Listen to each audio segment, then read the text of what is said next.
Oh,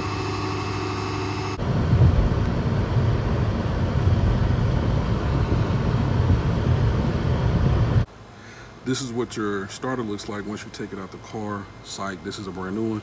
I'm gonna be showing you how to put this in the car. To take it out the car, reverse these steps. Don't do me dirty. Don't do me dirty, please, okay? First thing you do is take this bracket off, because the one in the car, that's my particular car, 2003 Acura, it comes down and goes off. So I'm gonna get rid of this with a 8mm socket. Take that and then just move this to the side somewhere. Set it right there for a second. Next thing you want to do is you want to take the bolt that you took out from the bottom of the starter, and then you want to slide it in so you can find the exact hole where it goes. That's what she said. But when I tell you, if you look from a certain angle, you can't see it that good when it's down in there.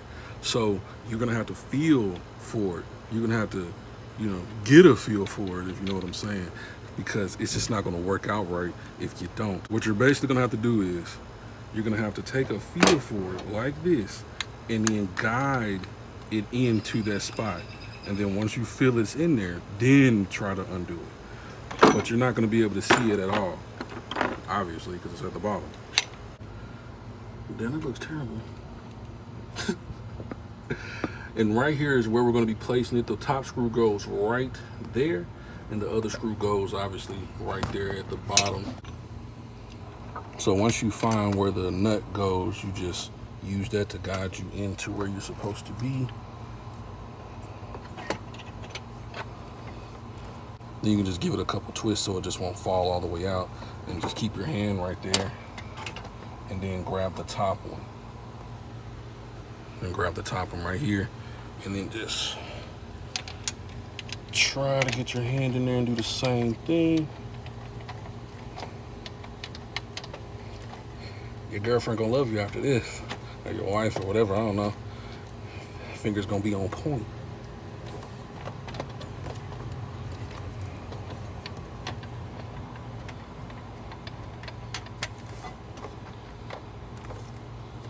Then once you have it to where it's kind of, screwed in a little bit, it won't fall down in there. So you can let it go for a second.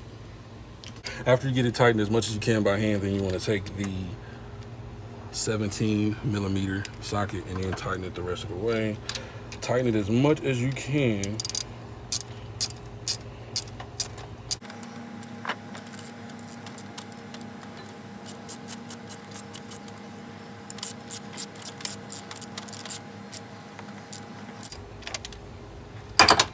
You can use this same one for the bottom one. Then right here, this is that bottom one I was talking about. You're gonna have to take your finger and then feel to where it's at and then guide the socket into it. So it's kind of difficult because I'm holding the phone, but you just wanna guide it into there, and then you wanna start twisting this and tightening it down.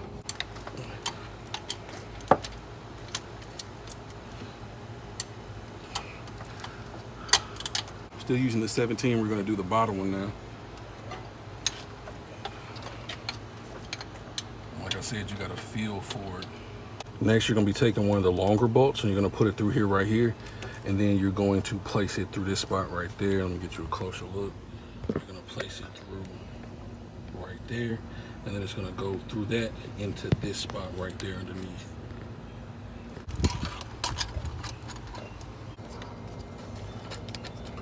You're probably going to have to hand tighten it for a little bit because it'll just be easier for you that way.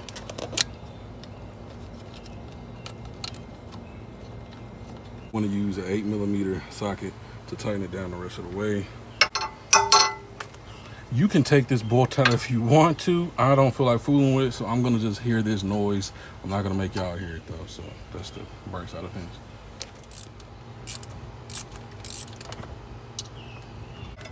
Next thing you want to do is you want to take this bigger connector right here, and you want to just place it over this right there, and then put a bolt on it at the end. Make sure you have one of the washers first, and then you put this on, and then you put another washer after it. Or you can use the one that's already there, because the washer might just be connected to the bolt, kind of like how that one is.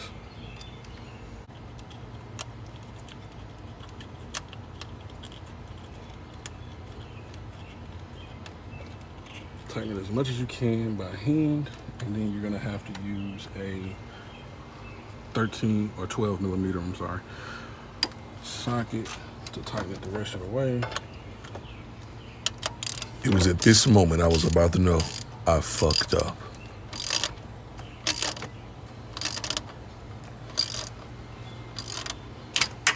Now that's tough right there. Wow. I'm not gonna lie to you, I was super mad, G. I had to do all that to get it off, go get the thing, come back and some more stuff. It was super hot outside. My sweat was sweating and it snapped off like that. You can't be serious. Please don't do what I did and try to torque that down super hard. Don't do it. Just hand tighten it. I didn't even realize when I took it off, I forgot that that spot was loose in the first place and it really wasn't even super tight. I undid it with my hands, but I forgot and I started using the socket wrench, and that was the biggest mistake I ever made. Had to take that bad boy off and go get another one. Okay, so as you can see, this right here is not supposed to happen. This is broken. Yeah, so when you're tightening this down, be careful because this is not as strong as the factory version of this, I promise you. So whenever you take this stuff off and try to screw it back on, please screw it on and be gentle, or just baby it because it snapped off like it was a piece of paper. I'm not even gonna lie to you. All right, so the next thing you want to do is take the connector right there that is on top of my finger that I have circled, and you want to insert it into this spot right here that is circled as well. This is above the spot that I myself just broke. So hopefully yours does not snap off like that, and you will not have to go back to the auto parts store and get another part, because you might go back like me and they won't even have it in stock because they wouldn't pick up their phone. You didn't know that. And then you have to go to a whole nother one across town. So be gentle, be careful. And then the next thing you want to do is you probably want to not add your batteries back all the way. Like, I have a plate that takes a lot of bolts that I have to place in there to hold my battery up. You might not want to add that until you test to see if it starts. So I just drop the battery in on those brackets on the right side of the motor, and then I simply test that bad boy out. And as you can see, it's starting nice and strong. We are good to go. One more time for the road. Yes, sir. We ain't got no check engine lights on. Yeah, look at the mileage on that bad boy. Ugh. It's almost time for an oil change. And like always, if this video helped you out, please slam a like button. It's greatly appreciated. Helps out the channel. And I'll see you in the next one. Peace.